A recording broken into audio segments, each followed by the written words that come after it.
Bismillahirrahmanirrahim. Assalamualaikum warahmatullahi wabarakatuh. Perkenalkan, nama saya Nisa Febriani dengan NIM 19040303105. Mahasiswa dari Institut Agama Islam Negeri Palopo, Fakultas Ekonomi dan Bisnis Islam, Program Studi Manajemen Bisnis Syariah, kelas 5C.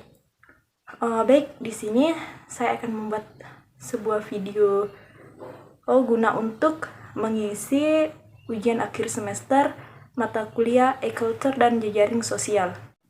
Baiklah, di sini saya akan mereview sebuah video yang telah ditampilkan di YouTube mengenai tentang bisnis kos-kosan di era digital. Jadi, salah satu bisnis yang bisa dikatakan sangat populer pada saat ini adalah membangun sebuah kos-kosan. Karena hal ini itu dipandang dan dinilai sangat simpel, serta duit pasti datang, apalagi bagi seorang pensiunan. Nah, kita ketahui bahwa dia mungkin tidak memiliki kemampuan untuk mengembangkan sebuah usaha, bahkan tidak mengerti tentang bisnis, dan tidak pula mempunyai pengalaman, tapi mereka itu memiliki sebuah aset. Nah, aset ini yang harus dimanfaatkan sebaik mungkin agar memberikan sebuah pemasukan di masa pensiunnya. Seperti halnya itu, ya ini membangun sebuah bisnis kos-kosan. Namun, di sisi lain, ada juga yang tidak menunggu pensiun ketika ingin membuat sebuah bisnis kos-kosan. Nah, sekarang ini juga tipe kos-kosan itu tidak hanya identik dengan mahasiswa.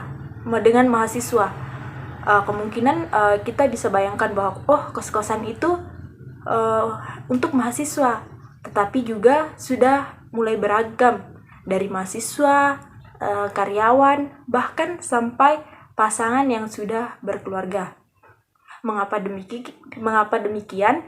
Karena kos-kosan ini dianggap dan dinilai lebih simpel, serta memiliki beberapa layanan yang sudah disediakan oleh beberapa kos, dan selain itu memiliki sebuah sewa yang bisa dibayar secara bulanan, bahkan secara tahunan, sehingga dinilai lebih ringan. Nah, bisnis kos-kosan ini salah satu bisnis yang bisa dikatakan tumbuh dan berkembang sangat baik.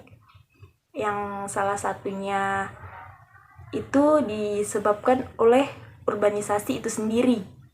Banyak kota-kota baru, kampus-kampus baru, dan daerah industri yang otomatis membuat pergerakan semakin banyak, dikarenakan banyak orang yang pindah dari desa ke kota itu makin tinggi, sehingga bisnis kos-kosan ini bisa dikatakan bahwa perkembangannya itu sangat cepat. Tetapi ketika kita sangkut pautkan dengan keadaan seperti sekarang, yang kita ketahui bahwa sebuah kejadian yaitu pandemi COVID-19 yang terjadi di beberapa negara, bahkan salah satunya di negara kita, negara Indonesia ini memiliki banyak dampak, salah satunya bagi seorang bisnis kos-kosan. Tetapi di sisi lain, pada saat pandemi dampaknya itu tidak bisa dikatakan tidak sangat besar, tetapi tetap memiliki sebuah dampak, karena kita ketahui bahwa banyak orang-orang yang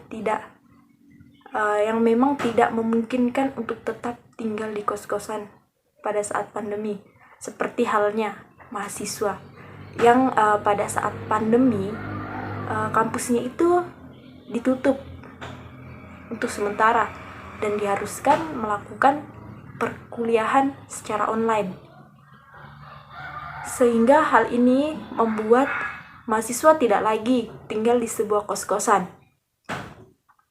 Seperti saya ambil contoh saya sendiri, yang dimana saya itu yang awalnya tinggal di sebuah kos-kosan pada saat sebelum pandemi. Tetapi ketika ada pandemi, saya tidak lagi menempati kos-kosan tersebut dikarenakan yaitu pihak kampus memperbolehkan dan mengharuskan mahasiswanya untuk kuliah secara online, sehingga dapat dilakukan di rumah saja. Nah, pada saat itu kos-kosan yang saya tempati penghuninya banyak yang tidak lagi menempati kos-kosan tersebut. Bisa dikatakan banyak yang pulang kampung dan melakukan perkuliahan di rumah, sehingga mungkin bisa dikatakan bahwa pemasukan pemilik kos itu kemungkinan turun drastis. Nah, dari video yang dilampirkan di YouTube tadi, bahwa bisnis kos-kosan ini bisa dikatakan menurun sekitar 50% pada saat pandemi melanda Indonesia, pada saat pandemi terjadi. Tetapi kemungkinan besar masih banyak seorang mahasiswa yang akan kembali lagi menetapi kos-kosannya pada saat pandemi. Salah satu alasannya itu disebabkan karena keterbatasan sebuah jaringan yang tersedia di kampungnya, di kampung tempatnya tinggal, yang di kampung tempat tinggalnya, yang membuatnya harus kembali menempati kos-kosannya. Nah,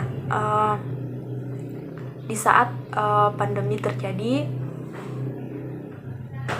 pemilik kos ini sebisa mungkin harus menjalankan perannya sebaik mungkin, seperti yang telah dijelaskan dalam video di YouTube tadi, memberikan sebuah fasilitas yang lebih terhadap penghuni kos, seperti tempat tidur yang nyaman, jaringan wifi, dan SOP yang baik agar penghuni merasakan nyaman, apalagi pada saat pandemi.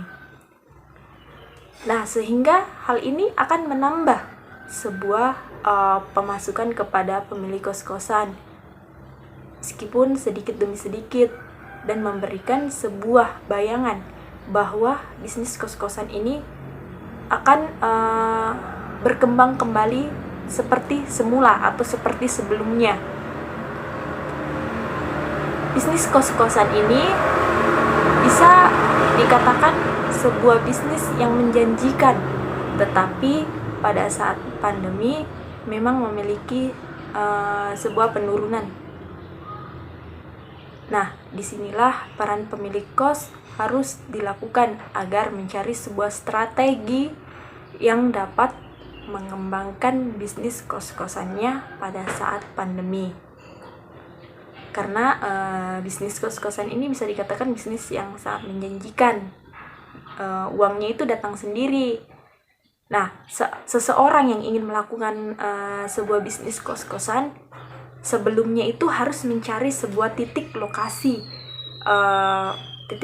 mana yang dinilai dapat menghasilkan pemasukan yang cukup besar, dan harus menggunakan big data serta analitis yang kuat seperti yang dijelaskan di video.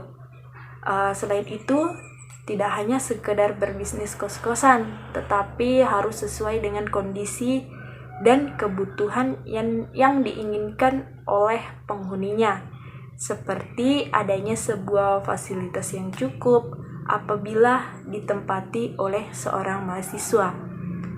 Jadi dari kesimpulannya bahwa bisnis kos-kosan ini adalah sebuah bisnis yang sangat menjanjikan, dan sebuah bisnis yang sangat simpel, uangnya pun akan datang dengan sendirinya. Jadi mungkin itu saja video review dari saya. Lebih dan kurangnya mohon dimaafkan. Wassalamualaikum warahmatullahi wabarakatuh.